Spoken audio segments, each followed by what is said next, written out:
বছর ঘুরলেই লোকসভা ভোট, যদিও দিনক্ষণ এখনো জানা যায়নি, কিন্তু যেটা দেখা যাচ্ছে বঙ্গ রাজনীতিতে এই লোকসভা ভোটের আগে সবথেকে বড় স্লোগান হয়ে উঠছে চোর। চোর পাল্টা বড় চোর, কখনো ডাকাত, পকেটমার ইত্যাদি। অর্থাৎ একদিকে দুর্নীতি আর অন্যদিকে অবশ্যই ধর্ম। বিরোধীরা, বিশেষ করে বাম এবং কংগ্রেস, তারা যে অভিযোগ করছে যে কে বেশি বড় হিন্দু তা নিয়ে যেন প্রতিযোগিতা শুরু হয়ে গিয়েছে। এসব নিয়ে আমরা আলোচনা করব এবং অবশ্যই থাকবে আরও একটি বিষয়, সেটা হচ্ছে সংসদে গত 13ই ডিসেম্বর যে ঘটনা ঘটেছে, অর্থাৎ স্মোক ক্যান নিয়ে যে তাণ্ডব, সেই ঘটনার আপডেট। তবে প্রথমেই যেটা বললাম যে চোর স্লোগান, তৃণমূলকে চোর আক্রমণ করছে বিজেপি, আর এর পাল্টা এবার বড় চোর ক্যাম্পেইন শুরু করলো তৃণমূল। গতকাল চালসায় শুভেন্দু অধিকারী মঞ্চ ছাড়তেই পাশে তৃণমূলের পার্টি অফিসে ওঠে চোর চোর স্লোগান। মালবাজারে তৃণমূলের আইটি সেলের তরফে করা হয় বড় চোর ক্যাম্পেইন। পাল্টা জবাব দিয়েছে বিজেপি। আজকে চালসার মাটিতে আসছে বাংলার সবথেকে বড় চোর, যাকে নারদাতে পেপারে মুড়ে টাকা নিতে দেওয়া গেছে। বিজেপির চোর আক্রমণের পাল্টা এবার বড় চোর ক্যাম্পেইন শুরু করলো তৃণমূল, কখনো বিধানসভার ভিতরে তো কখনো বাইরে।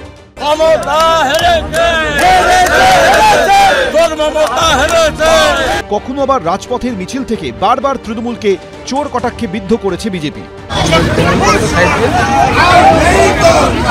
और यहाँ का जो चोर सब लीडर है, एक तो राजेश लकड़ा, अब भाई थोड़ा समझ के चलो, तुम धूपगुड़ी में क्या क्या किया है हम सबको मालूम है।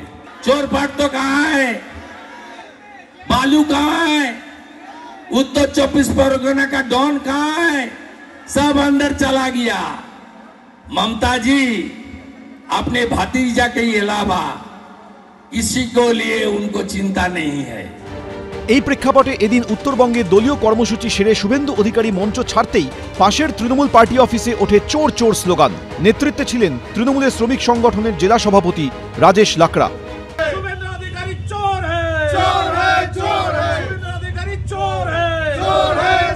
শুভেন্দু অধিকারীকে তো প্রকাশ্যে টাকা নিতে নারদ স্টেডিয়ামে দেখেছে, এই জন্য শুভেন্দু অধিকারী চোর বলেছে। আজকে আমাদেরকে বলছে সাধারণ বেনিফিশিয়ারি যারা 100 দিনের কাজ করেছেন তারা যদি চোর হয়ে থাকে অ্যারেস্ট করুন। শনিবার মালবাজারে তৃণমূলের আইটি সেলের তরফে বড় চোর ক্যাম্পেইন করা হয়। এই চোর দেখতে হত্যানোটা সারাদিন পিসি ভাইপো করতে থাকে। ছোটবেলায় জন্ম নেওয়ার সময় মা বলে ডাকেনি, দেখেছে পিসি ভাইপো বলে। এই চোরের থেকে সবাই সাবধান থাকুন। ফেসবুক পোস্টে তৃণমূলের আইটি সেলের ইনচার্জ দেবাংশু ভট্টাচার্য লিখেছেন, বাংলার সবথেকে বড় চোর আজ জলপাইগুড়ি জেলার সুন্দরী চালসাতে উপস্থিত হয়েছে। এই উপলক্ষে রাজ্য তৃণমূল কংগ্রেস, সোশ্যাল মিডিয়া ও আইটি সেল এলাকার সাধারণ মানুষকে সচেতন করার নাগরিক কর্তব্য পালন করেছে। শুক্রবারই হলদিয়ায় দেখা যায় তৃণমূল ও বিজেপির পোস্টার যুদ্ধ। বিজেপির চোর আক্রমণের পাল্টা ফ্লেক্সে শুভেন্দু অধিকারীকে ডাকাত, চোর, পকেটমার বলে কটাক্ষ করা হয়।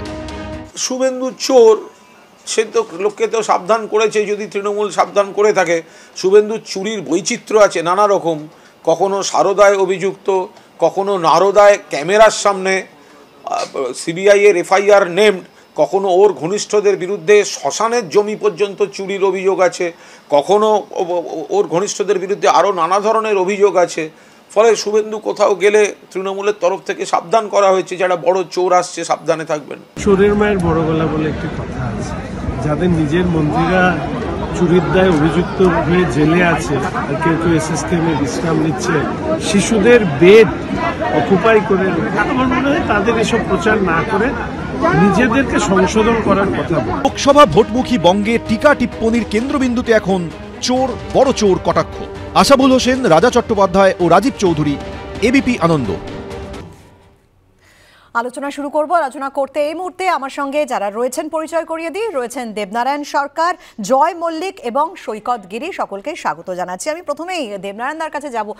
দেবনারায়ণদা, প্রতিবারই প্রতি ভোটের আগেই এত বছর ধরে, এত দিন ধরে আমরা দেখে এসেছি যে কোনো না কোনো ইস্যু নিয়ে স্লোগান ওঠে, কিন্তু এবার যেটা দেখা যাচ্ছে প্রতিটি ভোটের আগেই এবং লোকসভা ভোট যখন বছর ঘুরলেই তার আগে বঙ্গ রাজনীতিতে শুধুমাত্র চোর, এটাই সব থেকে বড় স্লোগান হয়ে দাঁড়াচ্ছে।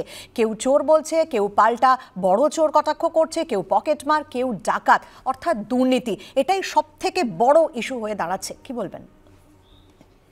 এখন একজন ডাকাত হিংস্র ব্যক্তি যদি, যেমন হেমন্ত নারায়ণ ইয়াদুরাপ্পা, শুভেন্দু, অজিত পাওয়ার, লেটেস্ট চোর অজিত পাওয়ার 70,000 কোটি টাকার তার দুর্নীতি। পশ্চিমবঙ্গে সমস্ত দুর্নীতি এক করলে যে অভিযোগ আসছে তার এক আনাও না। সুতরাং আজকে কাকে চোর বলছে? ডাকাতিরও বড় খোঁচো। তা সুতরাং চোর চোর বলে তো হবে না, আগে আপনি আচুরি ধর্ম জীবকে শিখাও। যে ব্যক্তি আজকে দাঁড়িয়ে আছে পুরো এই বিশ্বের সামনে, তার মানে নরেন্দ্র মোদী, তার মানে যিনি ক্ষমতায় অধিষ্ঠান, সে তো ডাকাতিরও বড়। আজকে হামারা মেহুল ভাই, হামারা মেহুল চস্কি, এইসব যারা কথা বলা হচ্ছে তারা তো হাজার হাজার কোটি টাকা, লক্ষ লক্ষ কোটি টাকা নিয়ে চলে গেছে। 29 জন ব্যবসায়ী, গুজরাটের ব্যবসায়ী, যাদের নন পারফর্মিং অ্যাসেট প্রায় 10 লক্ষ কোটি টাকার বেশি, সারা ভারতকে চুরি করে নিয়ে গেছে।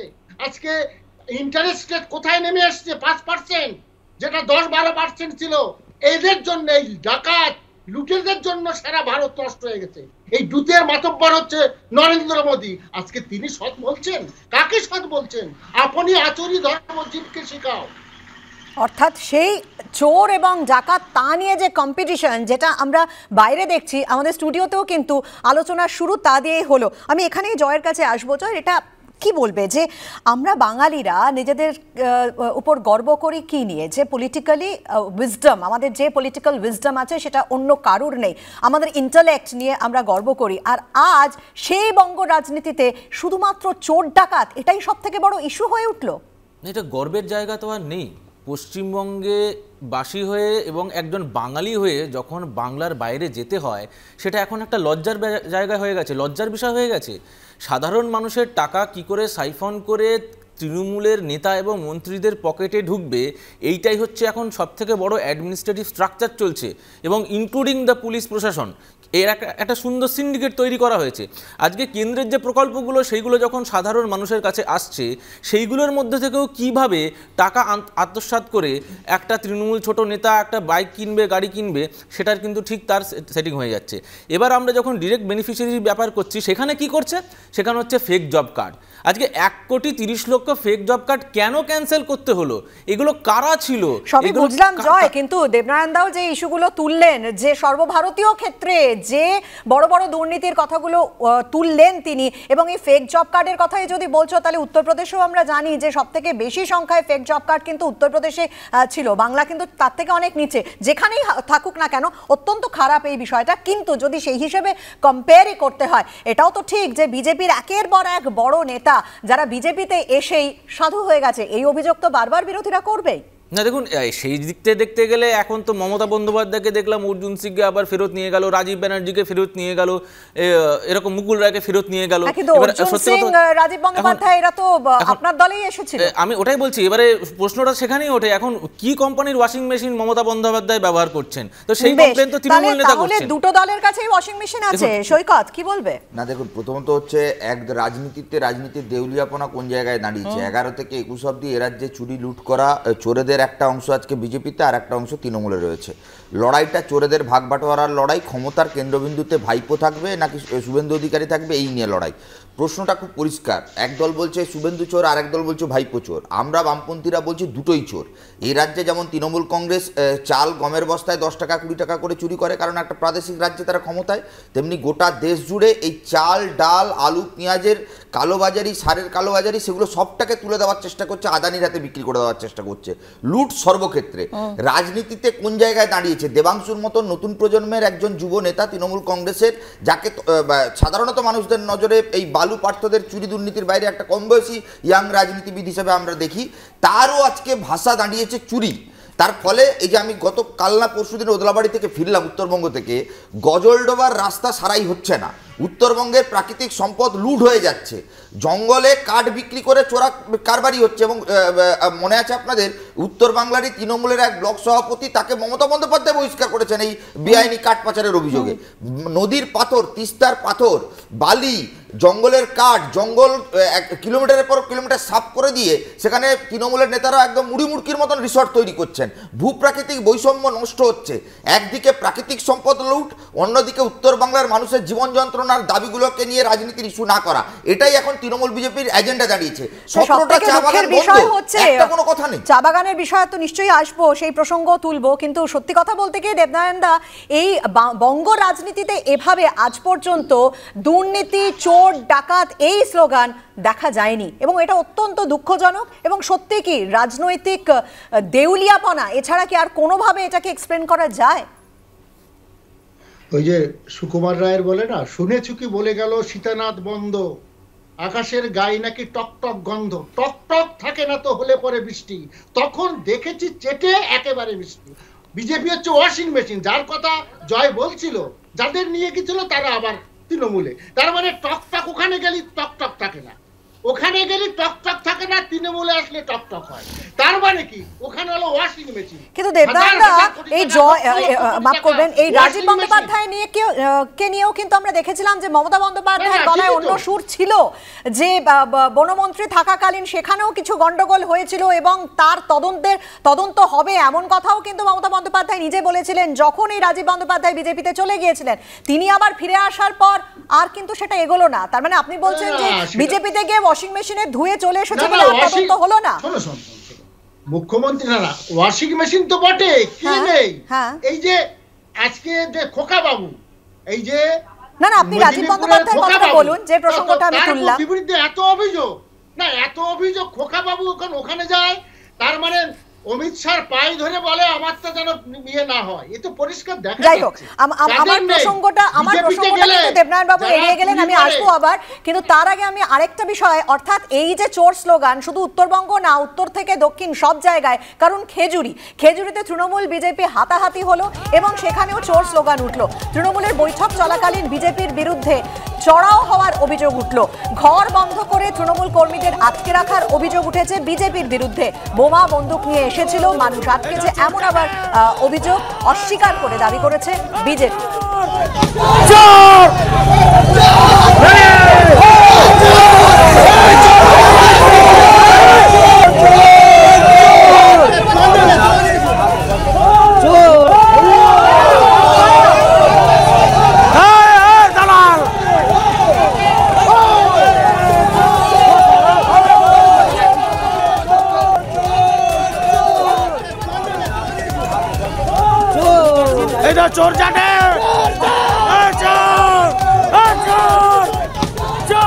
ওদেরকে বলতে চাই যে এইভাবে যে সন্ত্রাস করছে বিজেপির যারা নেতৃত্ব, তাদেরকে আমরা হুঁশিয়ারি দিয়ে বলতে চাই যে আজকে হলুদবাড়িতে আমাদের এই মিটিং করতে যেভাবে বাধা দেওয়া হয়েছে, সামনের দিনে ওরা যে কোথায় আমাদের যে অঞ্চলগুলো রয়েছে বা আমাদের মানুষ যেখানে আছে, মানুষ কিন্তু ওদেরকে এই মিটিং করতে বাধা দেবে, সামনের দিনে তৈরি থাকুন। আমাদের এখানকার সাধারণ মানুষ যখনই দেখতে পেয়েছে ওদের সেই হারমাত দুষ্কৃতী তৃণমূলের রণজিৎ মণ্ডল, গৌরী শঙ্কর থেকে শুরু করে সমস্ত বাইর থেকে এলাকা থেকে দুষ্কৃতীদের নিয়ে এসে এখানে মিটিং করছে, আমাদের সাধারণ মানুষ এখানে গণতান্ত্রিকভাবে বিক্ষোভ মিছিল দেখিয়েছিল। তখন ওই বিজেপির যারা কার্যকর্তা থেকে শুরু করে সাধারণ মানুষ বেরিয়ে আসতে তৃণমূলের হারমাদরা বোম এবং বন্দুকের এখানে ব্যবহার করেছে এবং সাধারণ মানুষকে যেভাবে অকথ্য ভাষায় গালাগালি করেছে, তারপরে সাধারণ মানুষ পুরো এলাকা থেকে বেরিয়ে এসে ওদের বিরুদ্ধে গণতান্ত্রিকভাবে আন্দোলন করে। আমরা তার পরবর্তীতে দেখলাম সিআই এসডিপিওর নেতৃত্বে 3 শতাধিক পুলিশ ফোর্স এসে ওদেরকে মোটামুটি এখান থেকে রিকভার করে। তো একটা কথা বলে দিতে চাই, খেজুরির মাটি, হলুদবাড়ির মাটি গণতান্ত্রিক মাটি, এখানকার মানুষ শান্তি, সবসময় শান্তি বিরাজ করবে। এখানে যদি তৃণমূল কংগ্রেস কোনোভাবে নোংরামি করতে আসে, পরবর্তীকালে সাধারণ মানুষ কিভাবে ওদেরকে সোজা করে দিতে হয়, পে দিয়ে সোজা করে দিতে হয়, সেটা ভালো করে জানে। এই মুহূর্তে স্টুডিওতে এসে পৌঁছেছেন গদাধর চট্টোপাধ্যায়, আপনাকেও স্বাগত জানাচ্ছি। গদাধরবাবু, যে বিষয়টা নিয়ে আমাদের আলোচনা হচ্ছিল একটু সংক্ষেপে আপনাকে বলে দিই, সেটা হচ্ছে যে আমরা জানি বছর ঘুরলেই লোকসভা ভোট, আর তার আগে যেভাবে আমরা দেখছি যে এ রাজ্যে প্রধান ইস্যুই যেন হয়ে উঠেছে দুর্নীতি, চোর পাল্টা চোর, ডাকাত, পকেটমার, এইসব স্লোগানই চলছে। তো এই জায়গা থেকে আমার আপনার কাছে একটাই প্রশ্ন, একদম সাধারণ ভোটার হিসেবে আমি আপনার কাছে জানতে চাইবো যে যেভাবে আমরা দেখছি যে কেউ বলছে, কোনো নেতা বলছে যে চুরির বৈচিত্র্য এসেছে, চোরের মায়ের বড় গলা, সব থেকে বড় চোর কে, মানে এগুলোই কিন্তু এখন শোনা যাচ্ছে। সাধারণ মানুষ যারা ভোট দেবেন তারা কিসের ওপর ভিত্তি করে কোন দলকে বেছে নেবে, কিভাবে তারা ভোট দেবে বলুন তো? দেখুন, সাধারণ ভোটারদের যেটা প্রাইমারি যেটা চয়েস হবে সেটা হবে যে এমন লোককে ভোট দেবে যার কোনো করাপশান নেই, করাপ্ট ফ্রি লোক, যে তাদের জন্যে কাজ করবে। কিন্তু দেখা যাচ্ছে যে বোধ দি শাসক দল এবং বিরোধী দল দুজনে কিন্তু এখন দুর্নীতির সঙ্গে জড়িয়ে পড়েছে এবং দেখা যাচ্ছে একে অ্যালিগেশন দিচ্ছে, ও এ কাউন্টার অ্যালিগেশন দিচ্ছে এবং এই দুটো জিনিস কিন্তু এই ইলেকশনের আগে 24শে ভোট প্রায় এসে গেল, এখন প্রায় এটা রেগুলার ফিচার হয়ে দাঁড়িয়েছে এবং সঙ্গে সঙ্গে আরেকটা ফিচার হয়ে দাঁড়িয়েছে, শুধু দুর্নীতি না, দুর্নীতির সঙ্গে দেখবেন যে দুর্নীতি তো হচ্ছে, তার সঙ্গে হয়েছে নিজেদের মধ্যে মারামারি, খুন খারাপি, এটাও কিন্তু বেড়ে গেছে। এটা কিন্তু সাধারণ পাবলিক খুব ভালো চোখে নিচ্ছে না, কারণ যেই হোক না কেন, ইন্টার পার্টি হোক বা ইন্টার পার্টিও হতে পারে বা ইনার পার্টিও হতে পারে, কিন্তু অসম্ভব দেখা যাচ্ছে যে কোনো কিছু হলে এত অসহিষ্ণু যে অন্যকে পিটিয়ে মেরে দিচ্ছে বা গুলি করে। বা এখন আরেকটা জিনিস হচ্ছে যে ইলিগাল আর্মস অ্যান্ড অ্যামুনিশন এবং এক্সপ্লোসিভস, এখানে কিন্তু এখনো পর্যন্ত কিন্তু শাসক দল এটাকে কন্ট্রোল করতে পারে না। সব জায়গায় যেন কোথায় একটা অস্থিরতা চলছে এবং ললেসনেস, এবং সত্যি কথা বলতে কি এটাই সবথেকে বড় প্রশ্ন হয়ে দাঁড়াচ্ছে লোকসভা ভোটের আগে, যে মানুষ কোন দিকটা ভেবে, কি ভেবে বিচার করবেন। কারণ যদি এই বঙ্গ রাজনীতিতে, যেটা আগে কখনো দেখা যায়নি, দুর্নীতি সব থেকে বড় ইস্যু হয়ে গিয়ে থাকে। আরেকটা ইস্যু যেটা হতে চলেছে লোকসভা ভোটের আগে এই বঙ্গে, তা হচ্ছে ধর্ম। কেন? কুরুক্ষেত্র সহ দেশের বিভিন্ন পবিত্র জায়গা থেকে আনা হয়েছে মাটি, এখানে তা মেশানো হলো গঙ্গার মাটির সঙ্গে। 24শে ডিসেম্বর ব্রিগেডে গীতা পাঠের অনুষ্ঠানের প্রস্তুতি হিসেবে হয়ে গেল সংকল্প পুজো। অনুষ্ঠানে যোগ দেবেন প্রধানমন্ত্রী নরেন্দ্র মোদী। অন্যদিকে গীতা পাঠের অনুষ্ঠান নিয়ে পাল্লা দিয়ে চলছে রাজনৈতিক চাপানুতোর।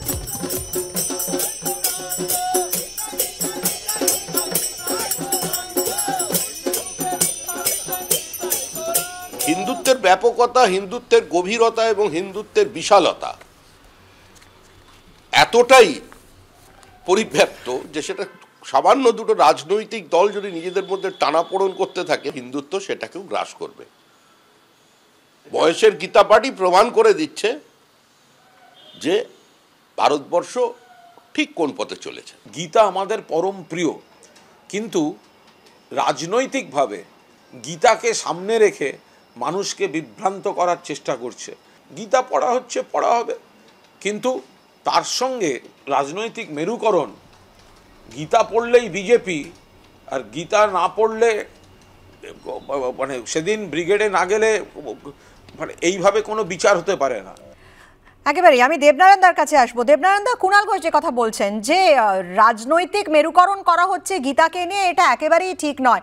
আর এই যে লক্ষ কণ্ঠে গীতা পাঠ যেটা 24 তারিখ ব্রিগেডে হতে চলেছে, তাই জন্যই কি তার পাল্টা আমরা দেখলাম যে মাহেশে 2000 কণ্ঠে গীতা পাঠ, সেই অনুষ্ঠানের আয়োজন করা হলো, যেখানে পঞ্চায়েত মন্ত্রী স্বয়ং উপস্থিত ছিলেন এবং কল্যাণ বন্দ্যোপাধ্যায় থেকে শুরু করে আরো অনেক তৃণমূল নেতা সেখানে উপস্থিত ছিলেন। দেখো, ধর্ম যার যার উৎসব সবার, মমতা ব্যানার্জি বলেন, সবাই বলি, একেবারেই। প্রশ্ন হচ্ছে ধর্ম আর ধর্মতন্ত্র এক নয়, রবীন্দ্রনাথের কথায়। এ যেন আগুন আর একটা হচ্ছে ছাই। মুক্তির মন্ত্র পড়ে ধর্ম আর দাসত্বের মন্ত্র পড়ে ধর্মতন্ত্র। ধর্ম হচ্ছে মুক্তির মন্ত্র পড়ে আর দাসত্বের মন্ত্র পড়ে। তার মানে কি ধর্মতন্ত্র নিয়ে যে রাজনীতি, এটা দাসত্ব। তার মানে আমরা কোথায় চলে যাচ্ছি, রবীন্দ্রনাথের কথা। সুতরাং ধর্ম আর ধর্মতন্ত্র এক না, একটা হচ্ছে মুক্তির মন্ত্র পড়ে আর ধর্মতন্ত্র হচ্ছে দাসত্ব। তার মানে কি ধর্মের থেকে নিচে, তার মানে আরো নিচে নেমে যাচ্ছে।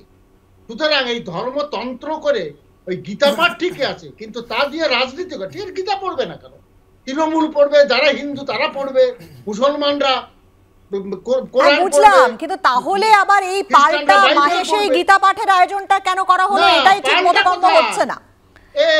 আপনিও তো একই কথা বলছেন যে গীতা নিয়ে রাজনীতি করা একেবারেই ঠিক নয়। পাল্টা কোথায়? পাল্টা কোথায়? কেউ পড়ুক না, মাহেশে পড়ুক। আমি হিন্দু, আমি যদি গীতা পড়ি, হ্যাঁ, সে যে যার বাড়িতে গীতা পড়তেই পারেন, যে যার জায়গায় গীতা পড়তেই পারেন। আমি জয়ের কাছে আসছি। জয়, যে কথা হচ্ছে আমরা জানি যে 70% হিন্দু ভোট এই রাজ্যে, এবং স্বাভাবিকভাবেই সেই হিন্দু ভোটটাকে কুক্ষিগত করার জন্যই তো রাজনীতির আসরে সবাই নেমে গেছে, তাই তো? দেখুন, এটা তো তৃণমূল বরাবর বলে এসছে যে আমরা অলওয়েজ একটা 30% ভোট ব্যাংক নিয়ে আছি, আমাদের কয়েক পার্সেন্ট এদিক ওদিক হলেই আমরা সবসময় মেজরিটি পাবো, এটা তৃণমূলের দাবি করে। বিজেপি কোনোদিন আজ অব্দি দাবি করেনি যে তারা এই 70% যেটা আপনি বললেন সেইটা নিয়ে তারা রাজনীতি করবে বা রাজনৈতিক ময়দানে নেমে সেটার সফলতা নিয়ে এগিয়ে যাবে বা সিট জিতবে। আজকে যে গীতা পাঠের কথা হচ্ছে, সেই গীতা পাঠ তো পশ্চিমবঙ্গ শুধু নয়, ভারতবর্ষের প্রত্যেক ঘরে আমরা গীতা পাঠ করি। আজকে পশ্চিমবঙ্গের নিরিখে যদি ধরি, একটা দল তাদের বাইনাকুলার লাগবে খুঁজে পেতে পশ্চিমবঙ্গের মানচিত্রে, আর একটা মাইক্রোস্কোপ লাগবে আর একটা দলকে খুঁজে পেতে, তারা আজকে আওয়াজ তুলছে। তৃণমূল যে আওয়াজ তুলছে, সেইখানে আমি আবার বলি, তাহলে এই পাল্টা এই যে সভাগুলো বা পাল্টা এই যে জিনিসগুলো হচ্ছে, সেগুলো করার প্রয়োজনীয়তা কি ছিল, যে প্রশ্ন আপনি তুললেন। বিষয়টা হচ্ছে, আজকে যখন দেখছে যে ভারতীয় জনতা পার্টি এটা অ্যারেঞ্জ করছে না, কিন্তু কোনোভাবে যদি রাজনৈতিকভাবে এটা একটা এফেক্ট করতে পারে, তাহলে আমরাও এটা নিয়ে রাজনীতি করি, চলো, সেই মানসিকতা নিয়েই কিন্তু তৃণমূল আজকে এটা মাঠে নেমেছে। প্রদেশ কংগ্রেস সভাপতি অধীর চৌধুরী তিনি যেমন বলছেন যে গীতা নিয়ে একেবারে প্রতিযোগিতা শুরু হয়ে গিয়েছে, অর্থাৎ কে বড় হিন্দু। শুনে নিন কি বলছেন অধীর চৌধুরী। পশ্চিমবঙ্গে দিদি আর মোদি হিন্দুত্বের প্রতিযোগিতায় অংশগ্রহণ করছেন। আমাদের বক্তব্য একটা, হিন্দুত্ব মনুষ্যত্বকে বাদ দিয়ে নয়, মনুষ্যত্বের প্রতিযোগিতা হোক। গীতা যারা হিন্দু সবাই জানে, গীতার শিক্ষা সবাই আমরা জানি। ধর্ম পালন করা হচ্ছে গীতার শিক্ষা। যারা আজকে ক্ষমতায় আছে দিল্লিতে বা রাজ্যে, তারা ধর্মটা পালন করুক। স্বধর্ম পালন করার নাম হচ্ছে আসল গীতা। অর্থাৎ আমি সৈকতের কাছে আসছি, দু দলই বলছে, বিজেপি বলো এবং তৃণমূল কংগ্রেসই বলো, দু দলই কিন্তু একই কথা বলছে যে গীতা নিয়ে রাজনীতি কেউই করতে চাইছে না। কিন্তু আমরা দেখছি যে ঘুরিয়ে ফিরিয়ে সেই হিন্দুত্ব নিয়েই রাজনীতি হচ্ছে, এবং যার একটা পথ হয়ে যাচ্ছে এই গীতা পাঠ। শিক্ষা, স্বাস্থ্য, কর্মসংস্থান দিতে যখন শাসক ব্যর্থ হয়, তখন শাসক ভোটের আগেই ধর্মের রাজনীতিকে হাতিয়ার করে। গীতা পাঠের প্রয়োজনীয়তা বিজেপি, তৃণমূল, কেন্দ্রের সরকার, রাজ্যের শাসক দলের প্রয়োজন হয়ে পড়ছে। কারণ লোকসভা ভোটের আগে কেন্দ্রের সরকার যেমন বলতে পারবে না যে তারা একটা কলকারখানা উদ্বোধন করেনি, অথচ জনগণের ট্যাক্সের টাকা খরচ করে দেদারভাবে ধর্মীয় অনুষ্ঠান করেছে, তেমনি এই রাজ্যের সরকারও বলতে পারবে না কোনো শিল্প হয়েছে, কিন্তু তারা দেখাতে পারবে যে জনগণের ট্যাক্সের টাকায় জগন্নাথ মন্দির উদ্বোধন হচ্ছে। এই যে গীতা পাঠের কম্পিটিশন, জগন্নাথ মন্দির ভার্সাস রাম মন্দির, এর কারণটা কি বলুন তো? কারণটা হচ্ছে জনগণের কাছে এদের উত্তর দেওয়ার জায়গা নেই। চুরি, লুট, দুর্নীতি, 2 কোটি 2 লক্ষের ভাঁওতা, চপ পকোড়া ভাজার কম্পিটিশন, একের পর এক সরকারি ক্ষেত্রগুলোকে বেসরকারিকরণ করা, স্বাভাবিকভাবে জনগণকে ব্যস্ত করে দাও, বুধ করে দাও, নেশাগ্রস্ত করে দাও ধর্মীয় মূর্ছনায়। আমরা বলছি তৃণমূল বিজেপির অনেক আগে এ রাজ্যে গীতা ছিল, গীতা পাঠ হতো, আমরা প্রত্যেকেই গীতাকে শ্রদ্ধা করি, গীতা পাঠ করি। কিন্তু তৃণমূল বিজেপির রাজনীতির আঙিনায় ধর্মকে নিয়ে এসে কাজের রাজনীতি, কর্মের রাজনীতিকে পিছনে ফেলে দিচ্ছে, ভাতের রাজনীতিকে দুর্বল করতে। তাহলে এটাই কি সামনে আসছে যে দুর্নীতি, চুরি, ডাকাতি এবং বাকি যা ইস্যু আছে সেই সবগুলোর থেকে নজর ঘোরানোর জন্যই এই ধর্মীয় বিষয়টাকেই সামনে আনা হচ্ছে? ওয়ান লাইনার গদাধর বাবু। দেখুন, আমি একটু আগে আসি। রিলিজিয়ান কথাটা এসছে ল্যাটিন ওয়ার্ড রিলিগো থেকে। রিলিগো মানে বিলিফ, বিশ্বাস। এটা কিন্তু ইন্ডিভিজুয়ালিস্টিক, এবং আমাদের কনস্টিটিউশন এটা কিন্তু ধর্মটাকে আমাদের মেনে নিয়েছি। সেকুলারিজম আমরা এখানে পছন্দ করি। কিন্তু দেখা যাচ্ছে 1925 যখন আরএসএস প্রতিষ্ঠা হয়, তারা হিন্দুত্ব, যে আরএসএস এজেন্ডা, সেখানে কিন্তু হিন্দুত্ব এজেন্ডা এসে গেল। এবং গ্র্যাজুয়ালি দেখা যাচ্ছে পরবর্তীকালে এই সাফরানিজমটা একটা বিরাট পলিটিক্যাল ইস্যু হয়ে গেছে, ভিসে ভিস হয়ে গেছে অপর হিন্দু, অপর দলগুলো।